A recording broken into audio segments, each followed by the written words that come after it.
नमस्कार, मी सहाय्यक पोलीस निरीक्षक Akshay Sonawane, Masod police station. Masod police station गुन्हा रजिस्टर नंबर 299/25 BNS कलम 103/1 आणि 238 प्रमाणे पुळकुटी येथील वृद्ध महिलेच्या खुनाचा गुन्हा मसोड पोलीस ठाण्यामध्ये दाखल झालेला होता.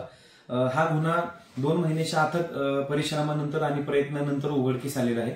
या गुन्ह्याची अधिकृत माहिती अशी की हा गुन्हा आरोपी जयसिंग उर्फ करण आप्पासू लोखंडे, वय 23 वर्ष, मूळ राहणार बनगरवाडी, तालुका मान, जिल्हा सातारा आणि सध्या राहणार शिरताव या आरोपीने केलेला आहे.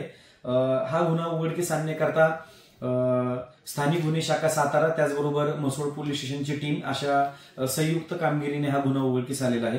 हा गुन्हा उघडकीस आणण्याकरता सातारा जिल्हा पोलीस दलाचे सन्माननीय आदरणीय पोलीस अधीक्षक श्री तुषार जोशी सर, त्याचबरोबर ऍडिशनल एसपी मॅडम, त्याचबरोबर डीवायएसपी सर यांनी या गुन्ह्याकरता आम्हाला मार्गदर्शन केलेलं आहे.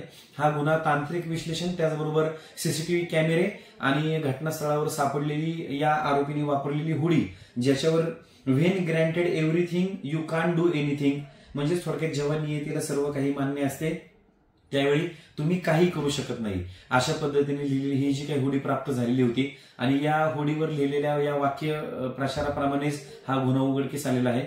या आरोपीने अत्यंत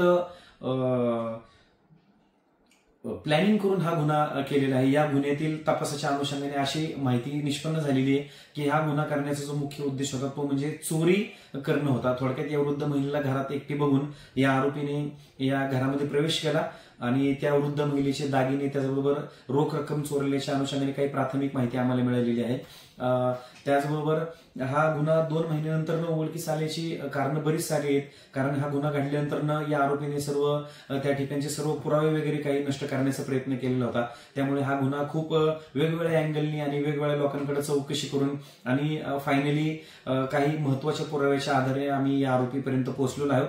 या आरोपीला काल रोजी अटक करून माननीय न्यायालयात याला पोलीस कस्टडी रिमांड करता नेले असता या आरोपीची 9 दिवसांची पोलीस कस्टडी मिळालेली आहे. या संपूर्ण घटनेच्या अनुषंगाने मी मानवासियांना त्याचबरोबर सर्व नागरिकांना फक्त एवढंच आवाहन करतो किंवा अधिकृत अशी माहिती देतो की कोणत्याही अनोळखी व्यक्तीला आपल्या घरामध्ये प्रवेश देऊ नका. त्याचबरोबर वृद्ध नागरिक घरामध्ये असतील किंवा कुठे बाहेर जाणार असतील तर त्यांना याबाबत माहिती द्या किंवा ज्या महिला विविध सणांच्या अनुषंगाने किंवा विविध कार्यक्रमाला गेल्यानंतर जे काही दागदागिने वगैरे घालतात तर त्यांना त्यांच्या दागिन्यांची काळजी घ्यायला सांगा.